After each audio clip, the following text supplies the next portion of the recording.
Thank you everyone for joining today's virtual office hours with the Congressional District Health Dashboard.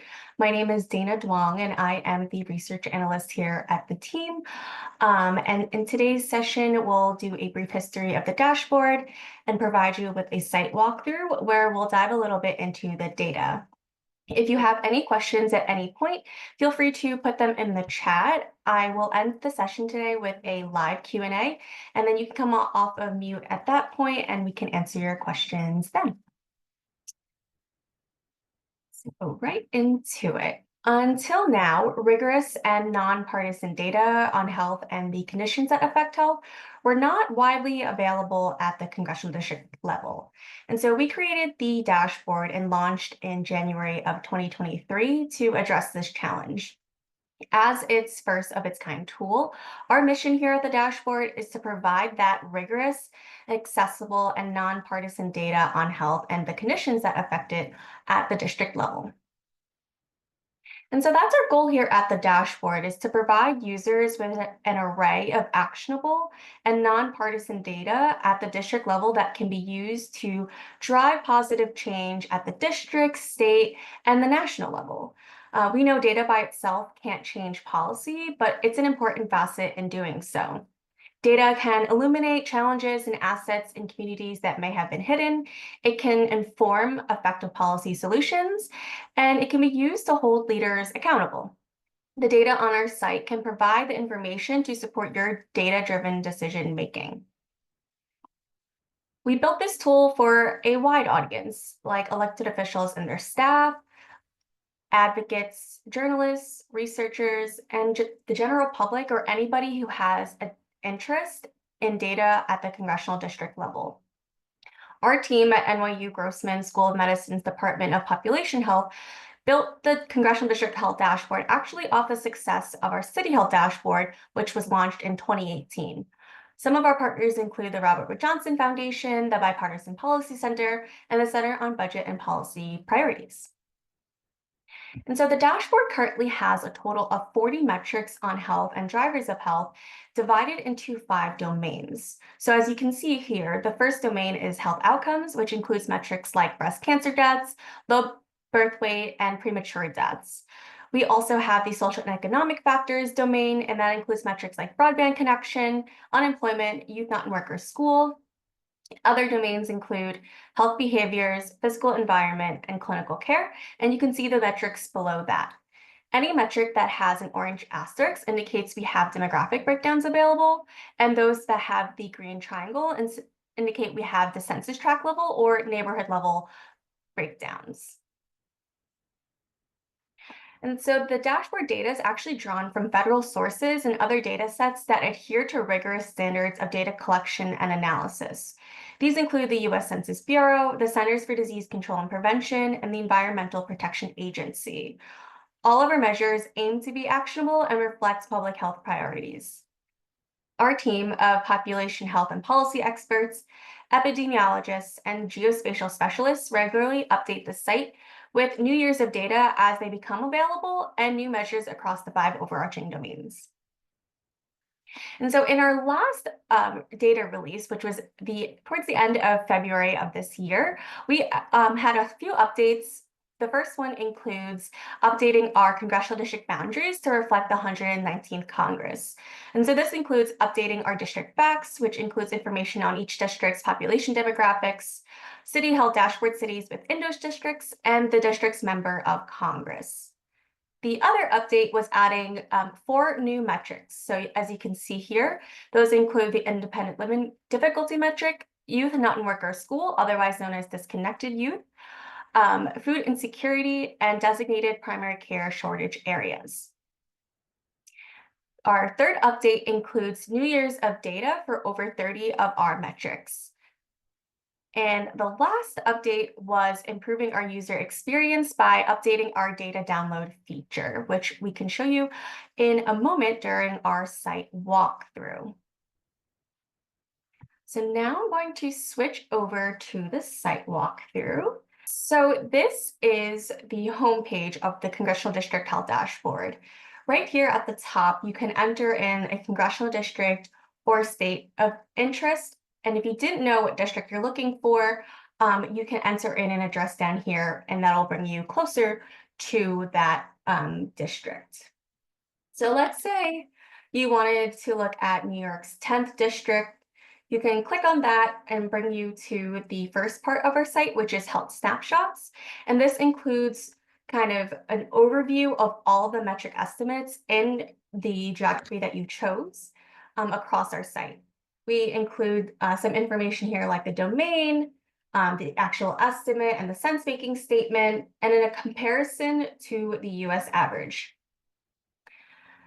Under our district facts tab, we include information on the population.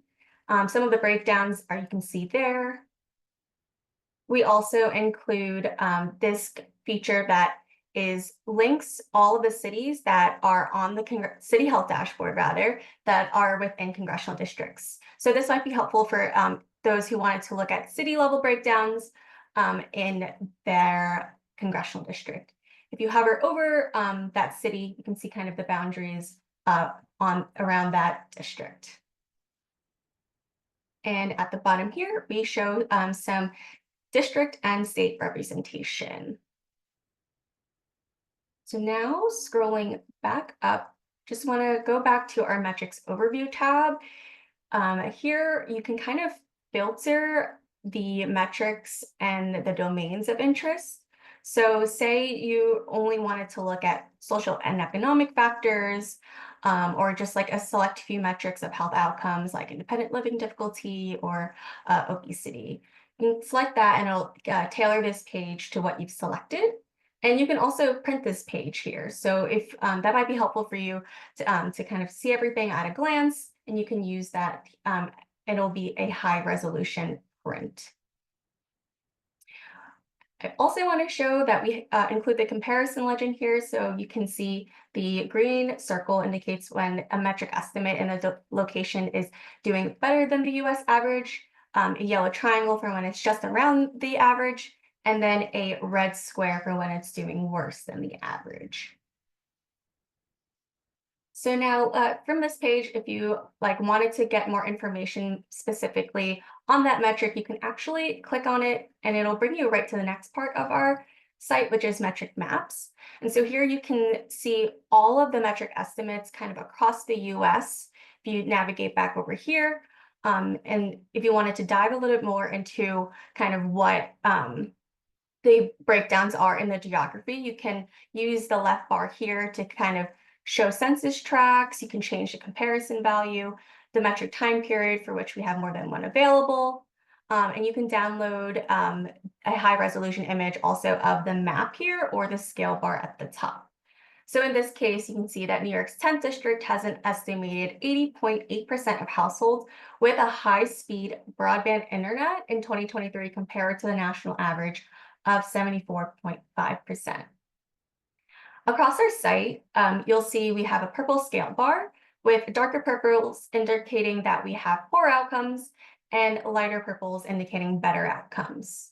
So once you see and understand that, you can see that there are some neighborhoods that have better broadband internet, high-speed internet compared to other areas and zip codes, otherwise known as census tracts. You can open this Find Census Tract Values here too, and you can select a tract specifically if you knew which one you wanted to highlight. And when you click on them, they'll kind of stay on the page for you so you can see those estimates clearly. And now the next part of our site includes metrics by demographics. So on this page here, you'll see our estimates kind of broken down by various demographics like race and ethnicity, sex, for which ones are available. So on here, you'll see that all of the metrics that are kind of in bold and have that orange underline indicate we do have some breakdowns available. So let's say you wanted to look at youth not in work or school in New York's 10th. So we include breakdowns for this by sex. And again, this sidebar is helpful for those who kind of wanted to flip through different districts or geographies. and also change the metric year to see how that's changed with different time periods. Our compare districts feature is relatively new. So here you can select kind of all the geographies of interest. So like I'm just going to stick to New York because that's what I'm most familiar with because I work there and I live there. And so here we include kind of two ways of showing the differences between those geographies that I've selected here. At the top includes a scale bar, and then at the bottom includes those cards. The cards kind of show you and highlight the area that it is on a map. At the top, you can see where the estimate lays across that scale bar. Like other pages, you can print, and so you can have the high resolution image of that. And this is our metric background page. All information about our metrics, including why we measure a metric, how we measure it, its calculation, and also the data source. And the last thing I wanted to call out is that all the data on our site, so for all 40 metrics, that it is totally accessible and free so long as someone has access to internet. Here you can download a data dictionary and a technical document to support your analysis and view of any data you were interested in looking at. Select metrics that you wanted to look at, or you can do it by state. And that is all that I had for the site walkthrough. All right, so that is all that I actually had for today's virtual office hours. Feel free to stay connected with us using some of these helpful links on the slide. We'll also be sharing them in the chat. So that includes our email. You can subscribe to our newsletter to stay in the know for all things dashboard, and also on our LinkedIn.